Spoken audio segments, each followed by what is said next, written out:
Why the Prophet Muhammad couldn't have written the Quran. The Quran is a book over 600 pages long. It covers a wide range of topics and was revealed bit by bit over a period of 23 years. So if a man wrote the Quran, we already have a number of problems. If you're going to write a book like the Quran and claim it's from God, you can't make any mistakes. The book can't contradict itself, and you have to keep it consistent as you add to it over a period of 23 years and keep the message consistent. The grammar and style also have to remain the same.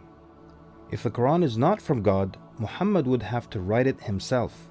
That means in the middle of the Arabian desert, with no books around and being illiterate, he would have to know law, civil rights law, criminal law, family law, labor law, military law, personal injury law, real estate law, and tax law.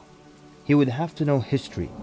With little to no Christian presence in Mecca, he would have to know the stories and events in the lives of the prophets before him, the history of past nations, Judeo-Christian religious rulings, and he would have to know it well enough to somehow offer additional information and details not found in those books.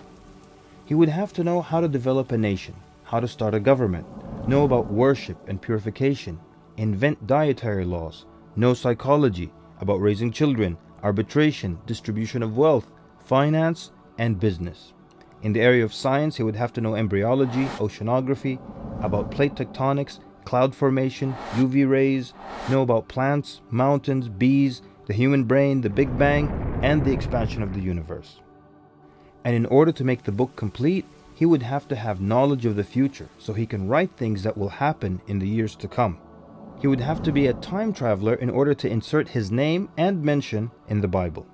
If he's claiming that the book he wrote is from God, it must not have a single solution that doesn't work. He must also keep his emotions and personal life out of the book. The book should not reflect happy times nor sad times in his life. The writing should not become cheerful and optimistic, nor sad and gloomy as if a human wrote it.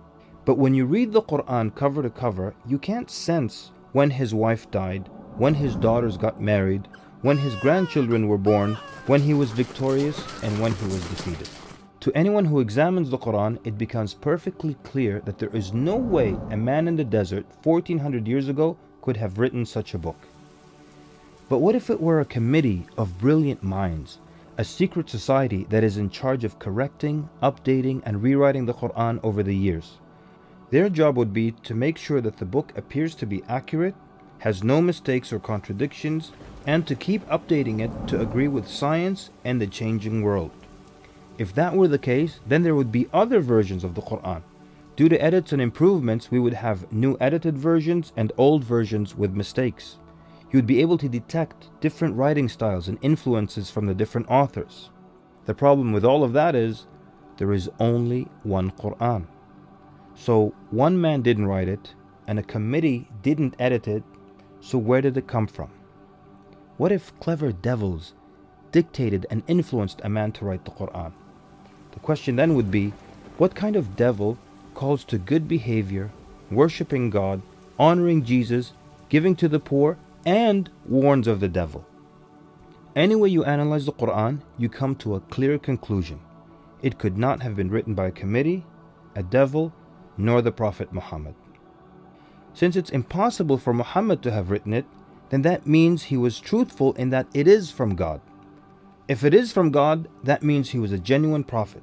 And if he's a genuine prophet, then his message should be heeded and obeyed.